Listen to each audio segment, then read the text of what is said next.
In today's video, I'm going to teach you how to subtract numbers in Notion. We'll walk through a clear example you can use in any database, like tracking a balance by subtracting expenses from income.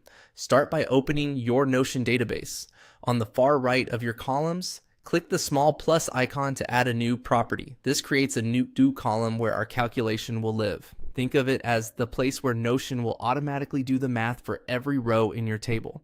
Give this new property a helpful name so it's easy to understand at a glance. Something like balance or remaining works well.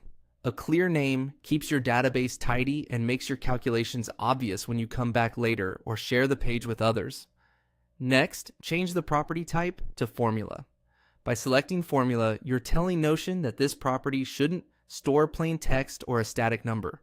It should compute a result for you. This is the key step that unlocks subtraction and other math in your tables. Now click the empty formula field to open Notion's formula editor. This editor is where you'll build the calculation using your existing properties. If your database already has properties called income and expenses, you can reference them directly. To set up the subtraction, click the income property token in the editor, type a minus sign, and then click the expenses property. If you prefer typing, you can enter prop income so prop expenses. When you're done, apply or close the editor to save the formula. As soon as you do, Notion calculates the result for every row.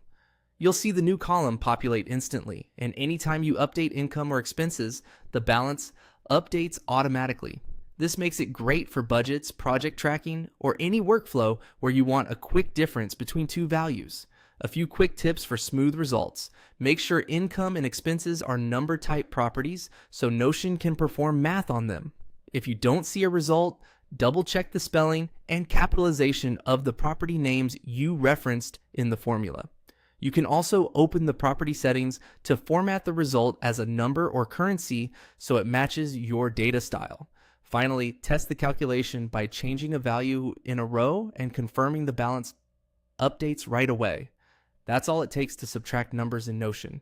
Add a property, name it, set it to formula, open the editor, and enter income minus expenses.